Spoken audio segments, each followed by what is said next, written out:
สบายดีทุกท่านสบายดีข้าพเจ้าทุกสายพิษะเพชรเมืองลาวเมื่อนี้เนาะมาให้ข้อมูลเรื่องเล่าของการสร้างทีมสร้างคนนะท่านเนาะเพราะว่าเวลาเขาสร้างธุรกิจไปนี่นั่นว่าเขาก็อยากเบิ่งคนออกเนาะบอกคนไหนน้ำใสคนเป็นเวลาเขาไปเอาคนมาปั๊บหรือว่าไปแนะนำสมาชิกเนาะเป้าหมายของนักธุรกิจเครือข่ายขายตรงทุกคนก็เพื่อว่าอยากให้เกิดเป็นคู่ค้าเนาะแล้วก็มาปุ๊บเข้าใจปั๊บแล้วก็ขับเคลื่อนธุรกิจไปนำกันแม่นบ่แล้วก็สร้างผลงานธุรกิจไปพร้อมกันเพื่อจะมีรายได้ตามแผนธุรกิจต่างๆที่บริษัทต้นสังกัดกำหนดไว้ตามแผนการตลาดฉะนั้นไผๆก็มีวัตถุประสงค์และเป้าหมายของตัวเองเนาะอยากได้แบบนั้นแต่ว่าบัดความจริงเวลาเขาเดินไปสักพักนึงมันจะบ่แม่นดิจากกลุ่มเป้าหมายบุคคลเป้าหมายที่เขาไปเบิ่งปุ๊บเขาขาดวางว่าสิมาเขื่อนน้ำกันสินะเติบโตนำกันสุดท้ายแล้วกลายเป็นลูกค้าขาจรเสยเลยซื้อทีเดียวหายไปเลยก็มีบางคนก็มาเพียงแต่เป็นผู้ขายนิดเดียวขายสักหน่อยกระถอแล้วก็นี้อย่างสินะสุดท้ายมันจะเป็นสีวนไปวนมาวนไปเฮ็ดให้ผู้นำหรือว่าผู้บริหารหลายท่านนี่บ่เข้าใจเนาะบ่เข้าใจแล้วก็กลายเป็นถ่อไปนำทุกท่านฉะนั้นคลิปนี้จะเป็นประโยชน์กับท่านเนาะเพื่อไปคิดพิจารณาแล้วก็ไปวางแผนว่าสิสร้างคนจังได๋เอาคนประเภทใด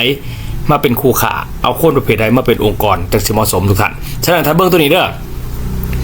บุคคลที่ว่าเฮาจะปัดนะต้องเบิ่งให้ออกก่อนนะเนาะต้องเบิ่งให้ออกตามพฤติกรรมจริงเนาะอย่าเบิ่งตามคำเว้าเขาเด้ออย่าฟังตามคำเว้าเขาแล้วก็คิดไปเองว่าเขาจะเป็นแบบนี้นี่บ่เอาเนาะฉะนั้นเฮาต้องเบิ่งตามพฤติกรรมจริงตามเป้าหมายที่เขาตั้งแล้วก็เขาเดินตามเป้าหมายจริงบ่อันนี้คือตัวบ่งบอกว่าเขาจะเป็นสถานะใดในทีมของเฮาเราจะเป็นเพียงแต่ลูกค้าขาจรหรือจะเป็นลูกค้าขาประจำหรือว่าจะมาเป็นคู่ค้ากับเบิ่งตามพฤติกรรมจริงแต่เนาะมาเบิ่งบุคคลที่เฮาจะปั่นให้สำเร็จมันจะมีทั้งหมดอยู่3บุคคลเรียกว่า3ขั้นตอนเนาะ3บุคคลหรือ3ขั้นตอนหรือว่าบุคคลเดียวไป3ขั้นตอนก็แล้วแต่มาเบิ่งบุคคลที่1หรือว่าขั้นตอนที่1เป็นบุคคลที่เชื่อในตัวเฮาเนาะฉะนั้นผู้ใดเป็นผู้เชื่อในตัวเฮานี่เฮาว่ายังว่ากันไปไสไปกันเดินไสเดินกันอันนี้เอามาก่อนนะท่านเด้อเอามาก่อนนะท่านเนาะบุคคลที่2ที่เฮาจะปั่นต่อหรือว่าจะเอาเขามาเป็นทีมองค์กรต่างๆเป็นบุคคลที่เชื่อในระบบเวลาเขามาศึกษาหรือว่าเขาเข้าใจธุรกิจมาก่อนหน้านี้แล้วเนาะเข้าใจธุรกิจเครือข่ายมาก่อนเข้าใจว่ามันเป็นไปได้ขอเชื่อมันระบบ MBM ขอเชื่อมันระบบมาฟังระบบของบริษัทพลาสโกลาวเชื่อมันในรูปการเชื่อมันนโยบายเชื่อมันแนวทางเชื่อมันในระบบว่าโอเคระบบนี้ขอสิเดินเองได้ขอเชื่อระบบนี้เป็นสะพานที่จะนำพาตัวเขาเนี่ยสำเร็จไปข้างหน้านะให้เขาเชื่อมันแนวนี้เนาะหรือว่าบุคคลที่3หรือว่าขั้นตอนที่3คือเป็นบุคคลที่เชื่อในตัวเองเขาเชื่อในตัวเขาเองว่าเขาน่ะจะเฮ็ดได้เขาจะเป็นคู่ค้าได้เขาจะมีแผนของเขาที่จะสร้างองค์กรของเขาให้สำเร็จได้ในบริษัทของพาสโกลาวนี่เห็นป่ะฉะนั้นเฮาบ่เบิ่งบุคคลเนาะที่เดินตามพม่าเนี่ยเขาอยู่ในเป็นบุคคลกลุ่มใดเป็นบุคคลที่เชื่อมั่นตัวเฮาบ่หรือว่าเป็นบุคคลที่เชื่อมั่นในระบบเบิ่งองค์กรของท่านเนาะสายขวาของท่านแหละหรือว่าเป็นบุคคลที่เชื่อมั่นตัวเขาเองว่าเขาจะเฮ็ดเองให้สำเร็จได้ฉะนั้นทุกท่านบุคคลที่เขากล่าวมาเนาะ3ขั้นตอนบางคนเขาก็กล่าวมาแต่ละข้อก็คือ1ทำบิดเขามาอาจจะเป็นผู้เชื่อมั่นในตัวเฮาก่อนเฮาก็ต้องพาเขาเฮ็ดพาเขาทำพาเขาเดินพาเขาสร้างได้เข้าบ้านเขาแม่นบ่หลังจากนั้นแล้วเขาไม่เฮียนหูในบริษัทเขาเข้าใจนโยบายเข้าใจแนวทางเข้าใจแผนธุรกิจเข้าใจการขับเคลื่อนแล้วเขาก็เชื่อมั่นว่าระบบนี่สิให้เขาสำเร็จได้โดยที่บ่มีตัวเฮาพาเฮ็ดก็ตามเขาได้ใส่ระบบนี่เดินเห็นป่ะและหลังจากเขาเดินระบบเนี่ยเขามาเชื่อมั่นตัวเขาเองว่าเขาจะเป็นเจ้าของระบบต่างๆนี่ไปนำใส่ในพื้นที่เขาเนาะในองค์กรเขาในทีมเขาสร้างความสำเร็จจากมือของเขาเองนี่ถ้าว่าเขากล่าวมาครบ3ขั้นตอนนี้เนาะแสดงว่าเฮาพัฒนาถือคนเฮาเฮ็ดธุรกิจกับคู่ค้าที่ถือคนเลือกคู่ค้าที่ถูกต้องเห็นบ่ ฉะนั้นแสดงว่าถ้าเขาครบ3ขั้นตอนเขาสิพัฒนาเจ้าของเพื่อส่งต่อไปหาองค์กรเขาอย่างแท้จริงฉะนั้นมาเบิ่งท่านบุคคล3ขั้นตอนเนื่อว่าบุคคล3กลุ่มคนนี้ถ้าเขาพบเจอเขาเสียใจกับเขาแต่เนาะฉะนั้นถ้าเขาพบเจอบุคคลธมิตรก็คือบุคคลที่เชื่อมั่นในตัวเขาเชื่อมั่นในตัวเขาอย่างเดียวบ่เชื่อมั่นอย่างอื่นบ่สนใจอย่างอื่นสมมุติว่าเด้อถ้าเขาบ่สนใจอย่างอื่นเขาเชื่อมั่นแต่เฮาอย่างเดียวนะบ่สนใจอย่างอื่นคันว่าเชื่อมั่นในตัวเฮาคือเฮาไปจังไปเฮาทำจังทำเฮาพาเดินจังเดินเฮานัดกันไปโดยทันที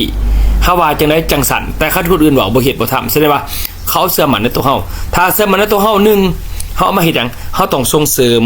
พาเขาเฮ็ดพากระทำให้เขาเนี่ยมีรายได้จากการเป็นนายหน้าหรือเอิ้นว่าผู้เสื่อมกลุ่มลูกค้าเด้อฉะนั้นเฮาบอกเขาพาเขาเฮ็ดสอนวิธีเขาในการเสื่อมคนร่วมคนจุดเป้าหมายต่างๆที่กลุ่มเป้าหมายที่อยากเป็นลูกค้าหรือเอื่นว่าอยากเป็นคู่ค้าก็ได้แล้วแต่ตัวเฮานี่เป็นวิชาการตัวเฮาเป็นผู้ลงไปบอกไปว่าเองแต่อาศัยเขาเป็นผู้เสื่อมในหน้าและเมื่อเกิดผลได้รับจากการค้าขายก็ให้เขามีประโยชน์ตามคำมั่นสัญญาหรือตามแผนที่ท่านได้กำหนดกับเขาแบบนี้ถือว่าได้เลยบ่ต้องเฮ็ดอย่างอื่นเนาะข้อนึงคือให้เขามาเป็นผู้เสื่อมในหน้าก่อนให้มีรายได้จากการเป็นในหน้าหรือผู้เสื่อมก่อนอันนี้คือเอาบุคคลที่เสื่อมในตัวเฮาว่ายังไปกันเนาะต่อมาหลังจากเขามีรายได้จากการเป็นผู้เสื่อมในหน้าแล้วให้ท่านนี่ส่งเสริมให้เขามีรายได้จากการเป็นตัวแทนขายให้ไผก็ขายในพื้นที่นั้นเนาะให้ไผก็ให้ลูกค้าเก่าที่เฮาได้ลงไปตอนเขาเป็นผู้เสื่อมแล้วนี่เขาเป็นผู้เสื่อมแล้วเขาลงไปให้ข้อมูลในการเกิดการค้าขายแล้วลูกค้าเขตนั้นก็ยอมอยากซื้อซ้ำอยากมาซื้อซ้ำฉะนั้นเขาก็ต้องเปลี่ยนบุคคลที่เขาเสื่อมันตัวเขานี้ให้มาเป็นตัวแทนขายคือมีสินค้าไว้ขายให้กับลูกค้าเก่าอันน่ะหลังจากแล้วต่อมาเขาก็ส่งเสริมเนาะให้เขานี่ได้มีผลประโยชน์จากการเป็นผู้ช่วยเฮาบัดนี้เห็นป่ะถ้าก็วางแผนการตลาดของตัวเองขึ้นมาเนาะเขาช่วยเฮาอย่างเดียวไปนะเฮาเดือนเนาะ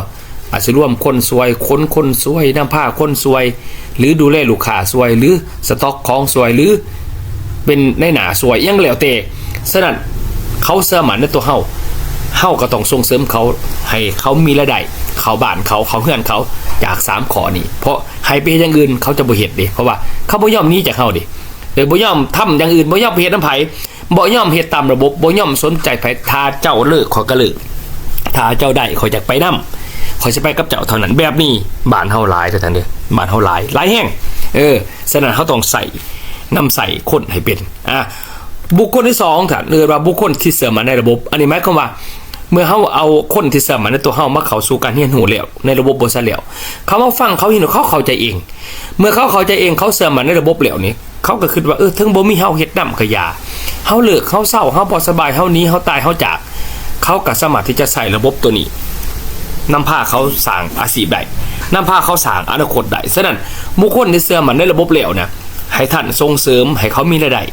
จากการเป็นผู้นำพาทีมของเขาเองให้เขานำพาคนเขาสู่ระบบเองให้เขานำพาคนเรียนรู้เองให้เขานำพาคนเฮ็ดกับระบบต่างๆของบริษัทที่ถูกสอนมาและวางแผนกับเขาเองโดยที่ว่าตัวเฮานี่บ่ต้องไปยุ่งก็ได้เนาะบ่ต้องสนใจถ้าจะยุ่งก็ใส่ระบบเป็นตัวยุ่งคือเอาระบบเป็นตัวตั้งแล้วเฮาไปช่วยเขาในฐานะว่าเฮาเป็นผู้ช่วยเขาในระบบอันนี้ได้เด้ออันนี้จังแม่นท่านเนาะแสดงว่าเขาเชื่อมั่นในระบบบุคคลที่3บัดนี้เมื่อเขาเริ่มเข้าใจทั้งหมดมีรายได้แล้วสมหวังในหลายๆข้อที่ผ่านมาแล้วเขาเริ่มมีความเชื่อมั่นตัวเองเขาเริ่มเข้าใจว่าเขาสามารถที่จะคิดเองได้โดยที่ว่าระบบต่างๆก็เป็นตัวตั้งเฮาบ่ต้องบ่สนใจไผเฮาสิสร้างคนของเฮาเองเฮาสิเดินแผนคนเองเดินแผนงานเองแล้วก็จะเดินแผนเงินของเขาเองขับเคลื่อนตามระบบอย่างชัดเจนฉะนั้นบุคคลที่เริ่มเชื่อมั่นของเองแล้วให้ท่านส่งเสริมให้เขามีรายได้จากการเป็นผู้บริหารระบบเป็นผู้บริหารองค์กรเห็นบ่อันนี้คือบ่แม่นว่าเอาคนที่เชื่อมั่นแต่ในตัวเฮานี่มาเฮ็ดงานใหญ่มาขับเคลื่อนเป็นผู้บริหารนี่บ่เกิดท่านเด้อบ่เกิด